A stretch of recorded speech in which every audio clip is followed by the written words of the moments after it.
Tracking the pulse of the road and the future of flight. From viral trends to policy shifts, we cut through the traffic to bring you the stories that drive us. Your fast-track guide to everything on the move starts right now. From the Billionaire News Channel studio to Mellow 947 BFM, I'm G. Barroga, and this is Shift Happens.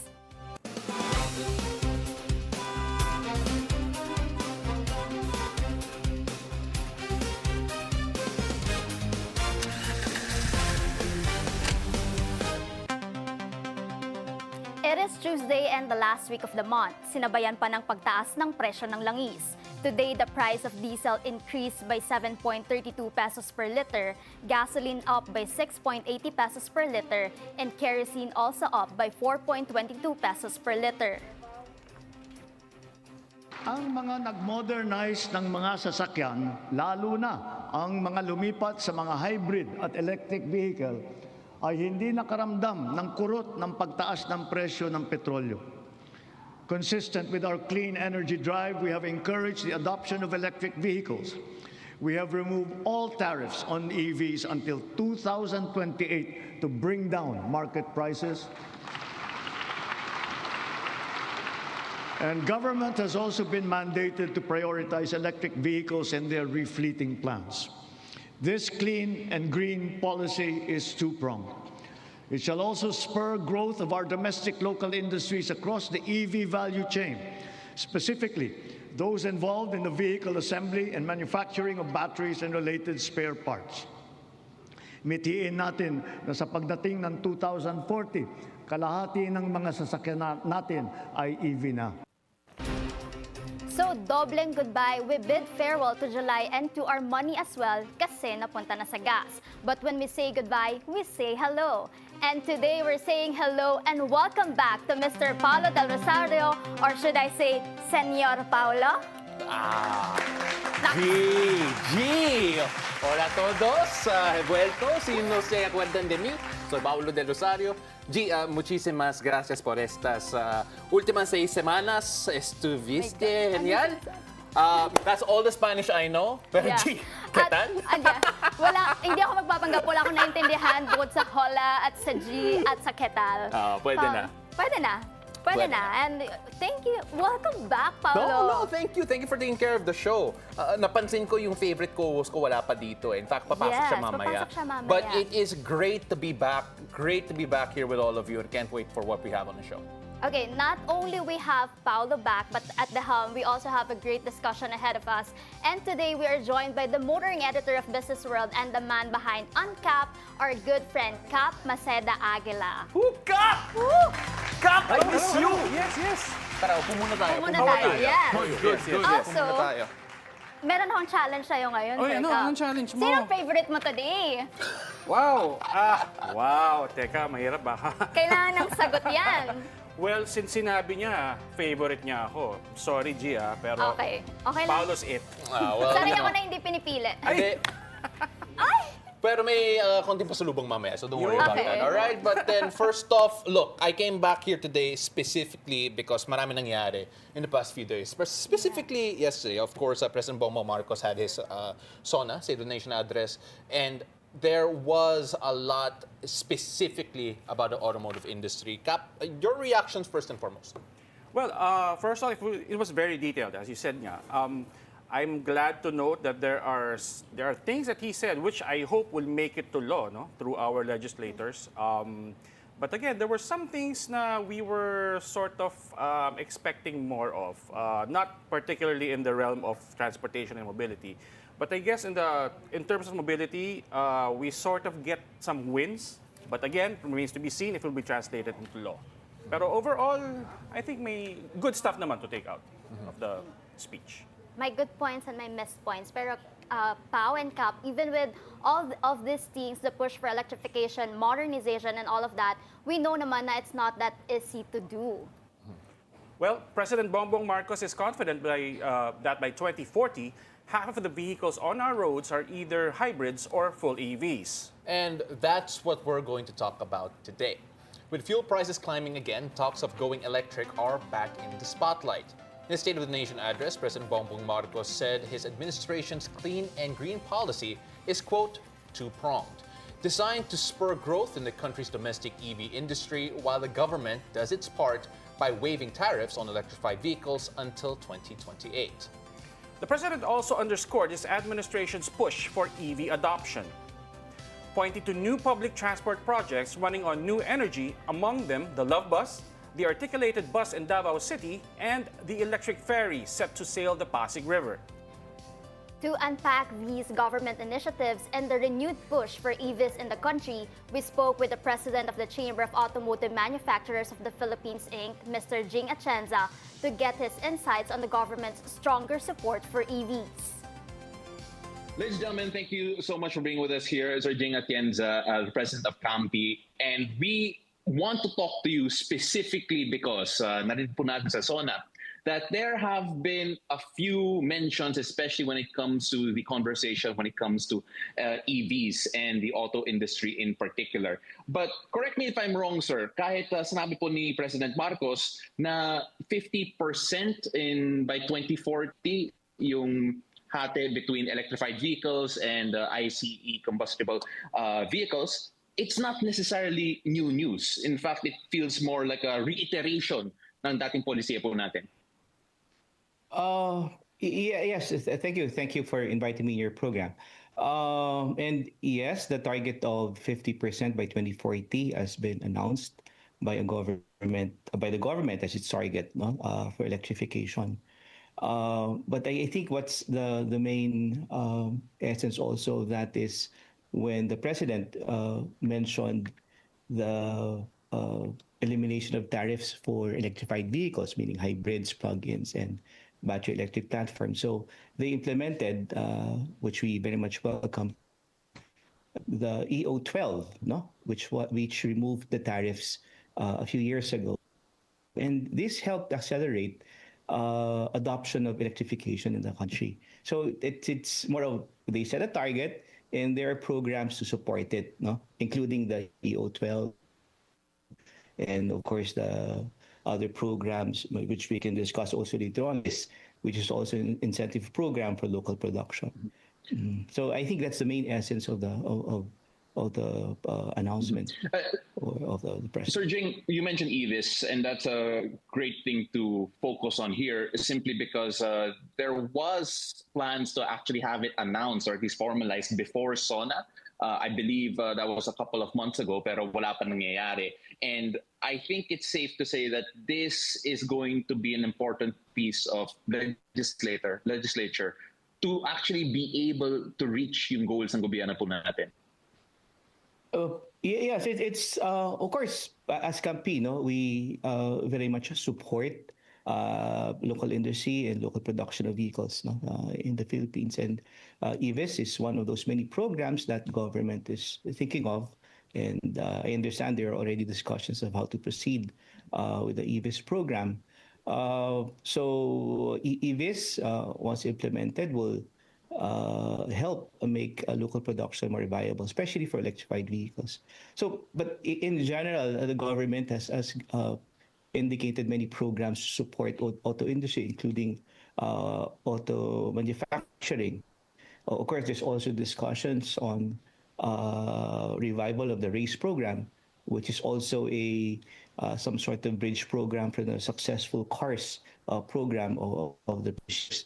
So the CARS program, including the EVs, it very much puts into parang total perspective on a direction of government, not only for electrification of vehicles, but also how to help local industry to make local production more viable. Sir, you mentioned the previous programs of the government. Does EVs need to happen, in your opinion, po, at the same time as perhaps running similar programs again? Because when we take a look at yung budget po, at least proposed, if I'm not mistaken, EVs is more than double than the previous pieces of legislature when it comes to helping boost yung manufacturing natin po dito sa Pilipinas. Yes, of course, we have to see the final details, but we understand that there's a big support for, or at least an intention of a big support for local production. And yes, it can go hand in hand with other programs, especially when looking at what do we need to do to prop up or make our local production more viable. No? But there's I mentioned EVs also and even cars, but going back to 50% target of government, it is actually very much achievable. But we do hope also going back to the EO12 or zero tariff, which would last until 2028. We do hope that government will consider extending this no, beyond 2028. So such extension of zero tariffs for importation of electric vehicles plus programs like EVs no, will help country achieve the 50% by 2040 target. I think it's also important to specify po that the 50% target isn't necessarily just yung mga cars. If I'm not mistaken, when it comes to the vehicles that are mentioned in the previous pieces of legislature, it actually includes kahit yung mga e-scooter, basta electrified vehicles. Does that actually make it more difficult or perhaps easier since hindi talaga nakadefine kung ano dapat nasa loob yung 50% na yun? Actually, just maybe focusing on the four-wheeler auto industry, again, because of EO12, no, as I've mentioned, it accelerated the adoption of EVs in the Philippines. It actually prepared us for our current energy issues, no, due to the Iran war. But so we think with that EO12 plus if you extend it, oh no, I'm sorry, but just going back to the early adoption. So a few years ago, probably around 0%, almost 0% of EVs in the Philippines. And last year it went up to, because of the EO12, it went up to around 10%. But happy to say that this year, it has gone up to around over 25% as of June. So meaning from 0 to 10% last year, 25%. So this is a good trajectory. Support to the value chain, the EV value chain, because we're also close to having our very first locally assembled hybrid car. So there is also support needed for the ecosystem, the full ecosystem of EVs. Oh yes, it's very much part of it. Again, how to make local production of vehicles, including electric vehicles, through the EVIS support program. We still need to see details of the program, but it's for us just the program itself and that it's there. It's very much helpful for the industry. So also, one of the interesting things about the SONA was that it felt like the narrative when it comes to yung adoption of EV has shifted from being the cleaner energy source to now being a measure for energy security. Does that, in your mind po, help the narrative or at least help push the adoption of electrified vehicles considering yung mga nangyari po? Yes. Energy security is very important for countries like the Philippines. No? So any efforts towards lessening our dependence on fossil fuels and imported fuel sources is very much welcome. And electrified vehicles would be one of those many solutions. No? Of course, there's discussion also of biofuels and how to use locally sourced fuels coming from the agricultural products like ethanol and biodiesel would also help. But of course, it has to be discussed separately and how to make it a more viable and expanded program. President Marcos also mentioned the use of PUVs or at least mass transportation as well, and electrifying those particular industries, those particular vehicles in particular. How, from a CAMPI's point of view, because I'm sure that you will also be servicing a few of those efforts as well, how important is it that the government does start to focus on that as well, electrifying yung mga PUV fleets po natin? Yes, so I think there were on top of that, and also President Marcos mentioned government fleets, no, meaning purchase of government of vehicles, no. Some portion of that would be electrified vehicles. So such programs, no, government electric fleet and also public utility vehicles would help because it's something that which government can control. and government can monitor. And of course, such utility vehicles also comprise a big portion of the vehicles on the road. So maybe to kind of wrap it up, Pao, we're seeing signs of recovery in terms of the car sales in the country from month of May and month of June. So what are you looking forward to the second half of the year, considering that there is really a big demand right now for electrified vehicles? And also with the president's pronouncements yesterday in support of this industry. Thank you for that question. Actually, in after looking at the June industry sales results, no, we're very much pleased to see an improvement in terms of trend, no. Of course, coming from when the market dropped last part of last year and early part of this year, and including the Iran war, we've seen a big improvement last May and June. And actually, it's beyond our initial expectations when we had this issue, and this gives us more confidence, going towards the second semester of this year. Just to put a bow into this conversation and to circle back, because again, this conversation did start because of the President Marcos' SONA and him specifically addressing yung electrification ng industriya po natin. How would you take his SONA as a whole when it comes to the industry? Is there something that you wish was mentioned, or is there anything that you feel needs a bit more push or clarification when it comes to the realities of the industry today? Of course, for auto industry and CAMPI, we're happy that there was a mention of the auto industry by the president yesterday in his SONA. But of course, some other aspects were not mentioned. But we know that even if it's not mentioned yesterday, there are ongoing discussions and collaboration between government and industry towards how to improve the auto industry. No? So for us, we're happy with the SONA yesterday, and also we are happy with the real action happening also. Between government and industry. All right. Sir Jing, maraming salamat po. I know that we took a very important part of your day, which is before lunch, which is again a part of the day that we know you value very much. Kaya maraming salamat po. Thank you so much. Always happy to join your program. Thank you. Thank you so much for your time, Sir Jing. Thank you so much. Till the next one. Yes, thank you. Once again, thank you to Sir Jing Atienza for that insightful conversation. Kappa, I want to ask you first your reactions to it, because it feels like that Sir Jing is very confident in the collaboration between the private sector and the government when it comes to this sector in particular. Because even if EVIS was not mentioned and hasn't even been implemented or at least publicly developed yet, the confidence was there. Mm-hmm. Well, definitely, because number one pala, my first reaction was rosy and cheeks mo doon. Kudos to you.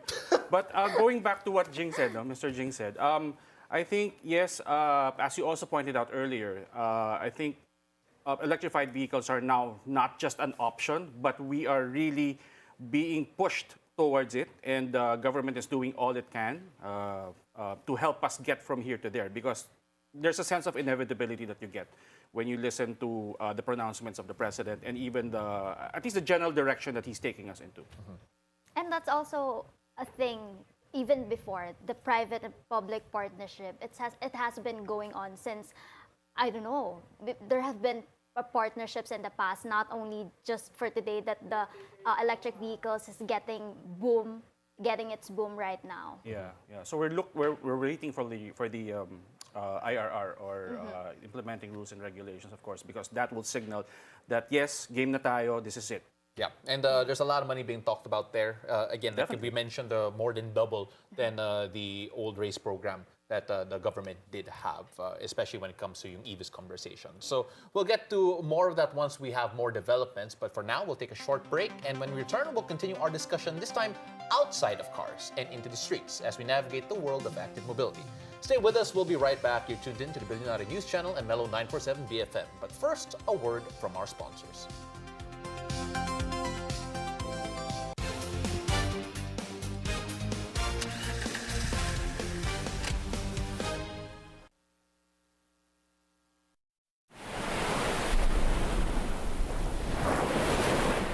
Looking for the perfect escape? Discover Club Nalu, a serene beachfront retreat where stillness meets style.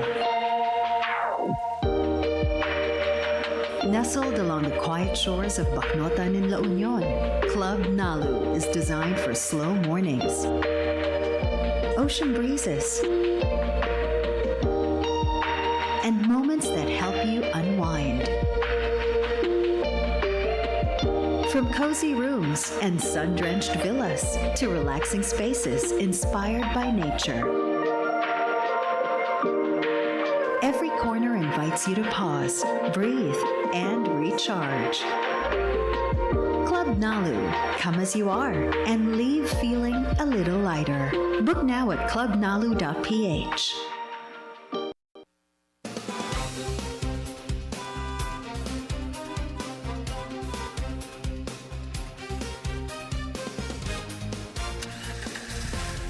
Welcome back. You're still watching Shift Happens. I'm Paolo de Rosario, and you're listening to Mellow 947 BFM, simulcast on BNC, the Billionaire News Channel. Now, we're still with G. Barroga and Maceda Aguila. Great to be with the both of you yet Welcome back. again. Ooh, feels so Ikaw different. ba yan? Ikaw ba talaga yan? Oh, it feels Are you real? weird. Na-miss ka namin, All right, so apart from electric vehicles, commuters are encouraged to use public transport, giving them another way out of the effects of high fuel costs. But many Filipinos see this not as a solution, but another problem. As more people commute now, the situation on streets is even more complex as workers and students race to catch a ride and make it to their destination on time. For others, they've rediscovered their love for their personal vehicles and the freedom that comes with escaping packed buses, jeepneys, and other forms of public transport. While active mobility appears simple, efficient, and both energy and fitness friendly, government infrastructure tells a different story. Now, to tell us more about the importance of active mobility in our daily life, we are joined by Celine Tabinga, Manager for Urban Development at the Institute for Climate and Sustainable Cities. Thank you very much for joining us, Celine. Bait mo Bait naman. bigla. Parang hindi totoo. Ang respectful bigla eh. Oo. O naman. But Celine, first of all, thanks so much for joining us. We actually saw some of the press releases coming from the Mobility Awards, which you are part of, and it has been, well, critical of President Ferdinand Marcos Jr.'s SONA because of the omission of anything active mobility related. When you watch the SONA in particular, ano yung initial feelings mo?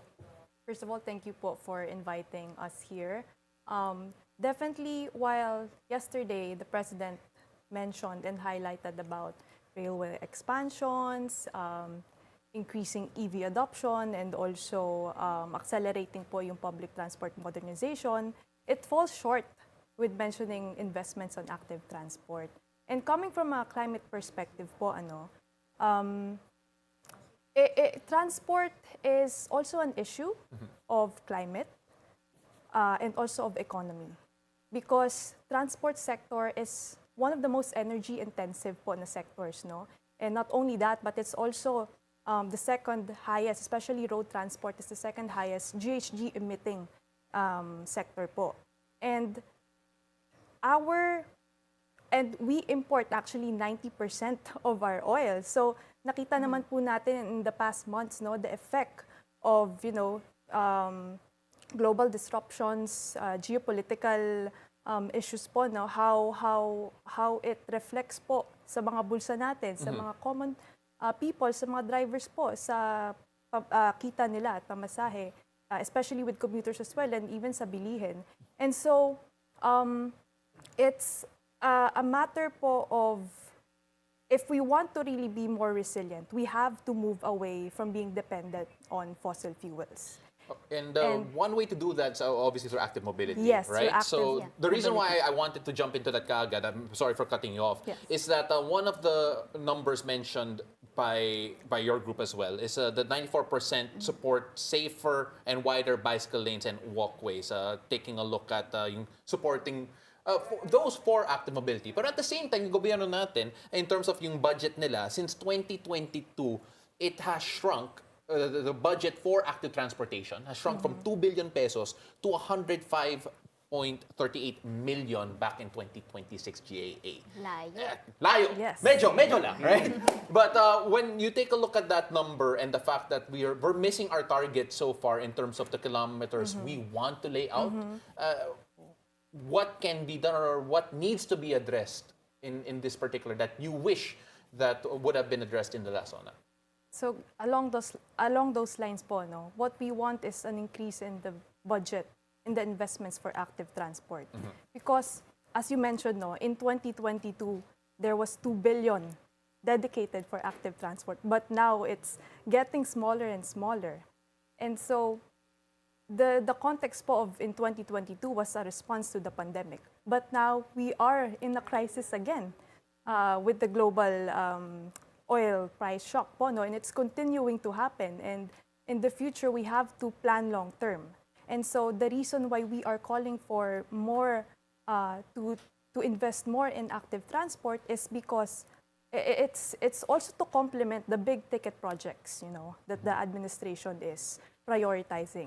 But I would argue that having safer and comfortable and inclusive streets, you know, having wider sidewalks, having protected bike lanes is very important, because if you do have, you know, let's say you do have the big ticket, the railways, you have them opening stations, but how do you get there? How do you address the first and last mile connectivity to access those public transport, you know? Yeah. So, look, I apologize if we're running a bit out of time, but before we do let you go, I do want to point out at the same time that even though the budget has been shrinking, the Department of Transport has been actively seeking billions worth of funding, and we've actually talked about that a bit off the air. Na while they are seeking it, wala pa rin. It hasn't been allocated in general, and that is going to be one of the bigger challenges, especially to reach yung mga dating goal in terms of a number of kilometers for protected bike lanes and easier pedestrian and crossing. For those who want to know more about your organization, where can they find out more, and of course, where can they read more about yung advocacy po ninyo? Yes, so if we welcome people to help us on this advocacy, you can reach us at www.mobilityawards.org to know more about the work that we do, and we hope that more people would join us in advocating for more inclusive, safer streets po in the Philippines. Maraming salamat po. If this were a podcast, we'd be talking for 2 hours. Say, Cap would have his own segment, just trying to figure things out. And of course, it's unfortunately all the time we have. But then we really appreciate you coming on, and hopefully we can have you for a bit more longer. And G, we have to wrap things up, and I completely forgot how we do that here. Patulong naman dito. You forgot? Yeah. It would be Sir Cap first. Okay, Cap, how do we do it? Ako muna. Oh, sige. Welcome back! And that concludes our roundup of the stories driving the industry forward. I'm Cap Maceda Aguila. And I'm G. Barroga. Join us again tomorrow on Shift Happens, your fast track guide to everything on the move. So that's how you do it. All right, from inside and outside our roads, we'll give you the latest in mobility. Ako po si Paolo del Rosario. Keep it here on BNC, the Billionaire News Channel, and Mellow 947 BFM.